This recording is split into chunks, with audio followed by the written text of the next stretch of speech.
So nay usa ka maestra nga gibawian sa kinabuhi lately kay nay usa ka bata niya nga samad dito sa room kay nagsayaw-sayaw dahil ang ginikanan ni reklamo niya to sa principal niya. Allegedly ang principal gikasaban siya, then si ma'am na stress o nawagtangan gisa siyang kinabuhi. Rest in peace ma'am. Para sa tanang mga teachers, gone are the days nga makonsider pa ta nga second parent. Bisan para sa uban ilang ihatag na to ang burden or responsibility as a second parent, pero in reality dili, kay ang ilaha lang ang responsibility lang. Kung na kay 35 kay estudyante din na sa room, mabaon gani mo sige buhat nila din na santang naglingkod. Ako gani estudyante mo ko sa una, may mga butang nga dili ka ba akong maestra o maestro nga magkinuhitay mi sa likod samtang naglasi si ma'am. O I'm sure kasway siguro mo na nga naay mga pambuhaton ng mga estudyante nga dili aware ang maestra.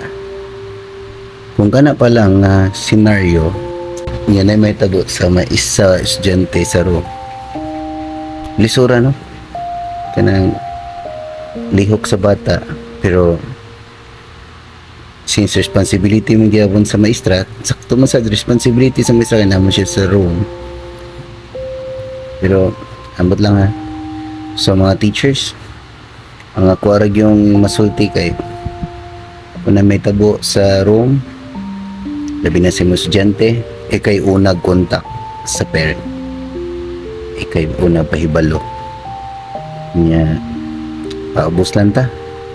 Labi na kung ang parent na suko na, kaya ako parent na suko, siyempre malaban juga sa kong bata. Dapat makasabot sa tanan no nga parents at the same time gawas kong daga pa or litaw.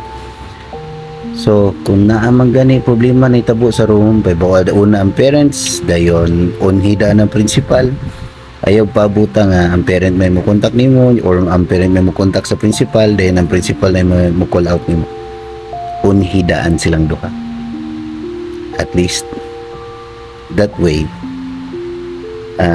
atong nabuhat atong responsibility nga bisan pag di ta ka matikod sa gibuhat sa mga bata, ni akta or natay ni-respond ta. Kay subo paminahon ron yung nitabo ni sa atong kauban nga sa kauban sa trabaho sa DepEd, pero mauna man ang panahon ron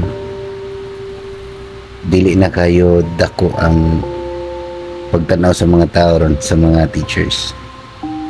Wala na to, ordinaryo ra kita nga citizen, ug ang kuno nato nga dili ta importante. Kay kung buto na naon sa lain nga term, dili la ta teacher, babysitter ta.